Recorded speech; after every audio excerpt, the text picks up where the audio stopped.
গুৰু ব্ৰহ্মা গুৰু বিষ্ণু গুৰুদেৱ মহেশ্বৰ সাক্ষাৎ পৰম ব্ৰহ্মা উস্ময়ে শ্ৰী গুৰুৱে নমঃ।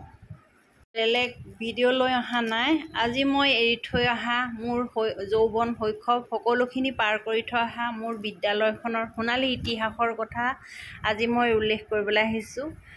আৰু মই গম পালোঁ যে তাত আজি 84টা বছৰত ভৰি দিলেহি আৰু এই সোণালী ইতিহাসত সাক্ষী হৈ ৰ'বলৈ মোৰো ইচ্ছা আছে। যদি পাৰোঁ মই নিশ্চয় যাম। সকলোকে মোৰ ফালৰ পৰা সেৱা জনালোঁ।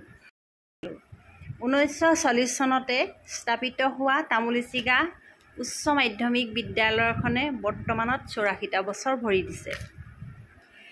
এই 84টা বছৰত এই বিদ্যালয়ৰ পৰা উত্তীৰ্ণ হৈ অহা বহু ছাত্ৰ ছাত্ৰীৰ আজি অসমত জিলিকি আছে।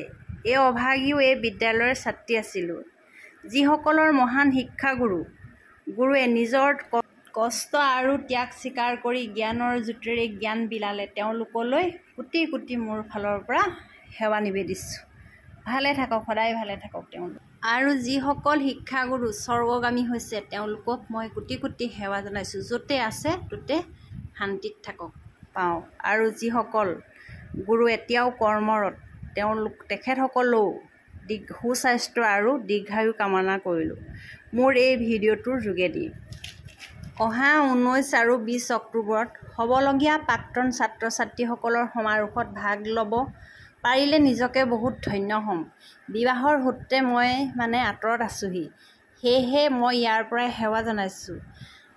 সদৌ শেষত সকলো শিক্ষাগুৰুক মই শ্ৰদ্ধা নিবেদন কৰিছোঁ আৰু এই অনুষ্ঠানত ভাগ লোৱা সকলো কৰ্মকৰ্তাক অভিনন্দন জ্ঞাপন কৰিছোঁ, যাতে সকলো কাম সুচাৰুৰূপে হৈ যায় তাকে কামনা কৰিলোঁ।